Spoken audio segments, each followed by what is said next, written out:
আজকের ভিডিওতে সবাইকে স্বাগতম জানাচ্ছি। আজকে আমরা দেখব যে আমরা কিভাবে একটি মেস ভাড়া করতে পারি।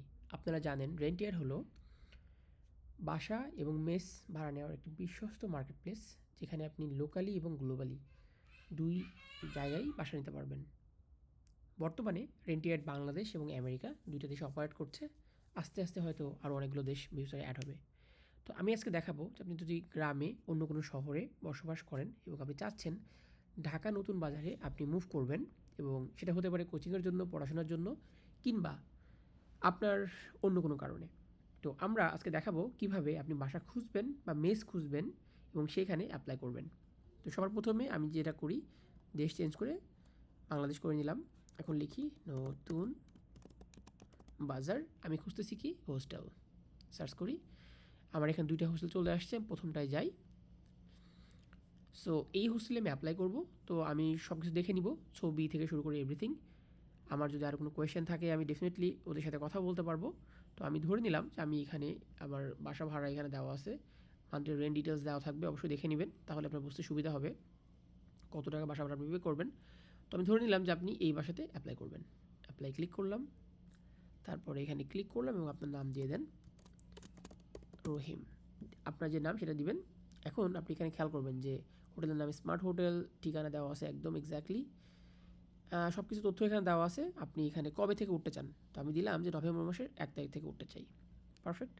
এখন আমি মান্থ টু মান্থ ভাড়া দিব।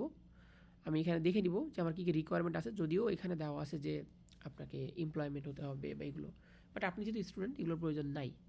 তবে আপনার বাবা বা যে আপনার গার্জিয়ান, তার কাছ থেকে একটা লেটার লাগবে। তো আমি এখন এটা কেটে দিচ্ছি, দেখে নিচ্ছি। তারপরে আমি এখানে দেখব আমার সম্পর্কে যে তথ্যগুলো আছে ঠিক আছে কিনা, না থাকলে আমি এটা এডিট করে দিব। এখানে এই তথ্যগুলো লাগার পেছনে কারণটা হলো যে আমরা মানে মেসের মালিককে একজন ভালো স্টুডেন্ট দিতে চাই, যে ঠিকমতো বাসা ভাড়া পে করবে, ঠিক মানে অন্য কোনো সমস্যা তৈরি করবে না। এই জন্য আমরা অনেকগুলো প্যারামিটারে তাদেরকে ইনফরমেশন নেই, যাতে করে কোনো ক্রিমিনাল যাতে এই সুযোগটা না নিয়ে কোনো ক্ষতি করতে পারে। তো এইখানে দেখে নিলাম লেফট সাইডে। এরপরে আমার এই তথ্যগুলো লাগবে, কারেন্ট অ্যাড্রেস। তো আমি বাংলাদেশ দিচ্ছি, যে আমার দেশের বাড়ি বাংলাদেশ, আমি এই দেশের নাগরিক। তো আমি দিলাম 170 রয়্যাল রেসিডেন্স। আমার অ্যাপার্টমেন্ট নাম্বার তাহলে দিব, না হলে দিব না। সিটি আমি ধরে নিলাম যে, দেখেন এখানে স্টেট বলতে যেটা বোঝাচ্ছে, আমরা এটাকে আমরা জেলা বলতেছি বাংলাদেশে। তো আমি দিলাম রাজশাহী। যদি রাজশাহী এখানে সিলেক্ট করেন তাহলে এখানে নতুন করে রাজশাহী দেওয়ার দরকার নাই।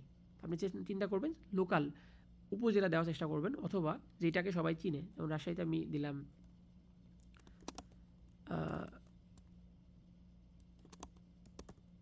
তালাইমারি, এটা দিলাম। এখানে আমি জিপ কোড দিচ্ছি 6100। ল্যান্ডলর্ড বা প্রপার্টি ম্যানেজার বলতে, যদি আপনি নিজের বাসায় থাকেন তাহলে আপনার বাবার নাম দিবেন, বা আপনার গার্জিয়ান নাম দিতে পারেন, গার্জিয়ানের ফোন নাম্বার দিতে পারেন। আর যদি কোনো জায়গায় থাকেন, অন্য মেসে থাকেন, তাহলে তার ইনফরমেশন দিবেন, যাতে নতুন যেখানে উঠতে চান সে ভেরিফাই করবে আপনি ওখানে ছিলেন কিনা, আপনি কেমন, এটা ভেরিফাই করবে। তো আমি দিলাম যে অ্যালেক্স, আমি ওটা মেসে থাকি, আমি দিলাম অ্যালেক্স ভাই। আমি এখানে ফোন নাম্বারটা দিচ্ছি আমাদের অফিসের নাম্বার, এবং যদি ইমেল থাকে দিবেন, এটা অপশনাল, না দিলেও সমস্যা নাই। অ্যাড করে দিলাম। প্রুফ অফ ইনকাম, মানে আপনি যে প্রত্যেক মাসে বাসা ভাড়া দিবেন, যদি আপনি জব করেন তাহলে দিবেন এমপ্লয়েড। এমপ্লয়েড দিলে অনেক তথ্যগুলো লাগবে এখানে। তো যদি আপনি এমপ্লয়েড না হন, মানে আপনি জব করেন না, এখন স্টুডেন্ট, তাহলে আনএমপ্লয়েড দিবেন। এবং এখানে আপনি একটা লেটার লেটার দিবেন, তাই তো? লেটার কেমন ধরনের লেটার দিবেন আমি দেখাচ্ছি। এই একটা গ্যারান্টার লেটারের একটা এক্সাম্পল। এখানে আপনার নাম থাকবে, বাবা থাকবে, যে এখানে বলবে আপনার বাবা যে হ্যাঁ আমি আমার বাবা, ফাদার অফ মিস্টার রহিম, আমি কনফার্ম করতেছি যে সেই হোস্টেলে থাকবে এবং তার সকল রেসপন্সিবিলিটি পেমেন্ট আমি নিব। সেখানে সিগনেচার করে ফোন নাম্বার বা ইমেল থাকলে ইমেল দেবে। এরকম একটা লেটার আপনাকে লিখতে হবে এবং লিখে এখানে আপলোড দিতে হবে। ওকে, এখন আপনার কাছে মনে হতে পারে যে আমরা এটা কেন করতেছি। দেখেন, আমরা এখান থেকে লেটারটা আপলোড দিলাম। আমরা এগুলো করার পেছনে সবথেকে বড় কারণ হলো যে আমরা একজন মেসের মালিককে একজন ভালো স্টুডেন্ট দিতে চাই, পাশাপাশি আপনি একটা ভালো পরিবেশে যাতে থাকতে পারেন। আমি ব্যাকগ্রাউন্ড স্ক্রিনিংয়ের এখানে যাই। তো ব্যাকগ্রাউন্ড স্ক্রিন আপনার যদি এনআইডি থাকে তাহলে আপনি ইয়েস দিবেন। আমি ধরলাম যে 12345, এটা আমার এনআইডি নাম্বার। যদি আপনার এখানে লেখা থাকে যে আপনি কোনো সময় কোর্টের অর্ডারে কনভিক্টেড হয়েছেন কিনা, নো সিলেক্ট করা আছে, কোনো ফেলোনি বা কোনো রকম কেস ছিল কিনা, সেভারাল ক্রিমিনাল কেস ছিল কিনা, আপনি ইয়েস থাকলে ইয়েস দিবেন, নো থাকলে নো দিবেন। এটা হয়ে গেলে আপনি এখন অ্যাপ্লিকেশন ফি পে করতে হবে। তো এই জন্য আপনার বিকাশ কার্ড থাকতে হবে। পে করে দিলাম। এখন এখানে আসি, আমরা পেমেন্ট করতে যাব। এখন আমাদের এখানে এই তথ্যগুলো আসতেছে যে আমার টোটাল কত টাকা ফি পে করতে হবে, সেই তথ্যটা আমরা এখন দেখব এখানে। তো আপনি এইখানে ফি পে করলেই পেমেন্ট এখানে দেখতে পারবেন যে কত টাকা। আমাদের একটু নেটের সমস্যার জন্য একটু সমস্যা হচ্ছে, আসতেছে না। তো আপনি এটা পে করে দিলেই পে হয়ে যাবে। সো এটা ছিল আমাদের অ্যাপ্লিকেশন প্রসেস।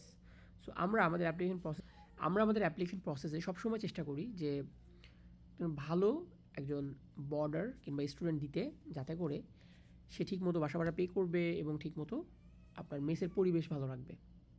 এবং উভয় পক্ষকে আমরা এই ডকুমেন্টের মাধ্যমে চেষ্টা করি হেল্প করতে, যাতে উভয় পক্ষের মধ্যে কোনো সমস্যা না হয়।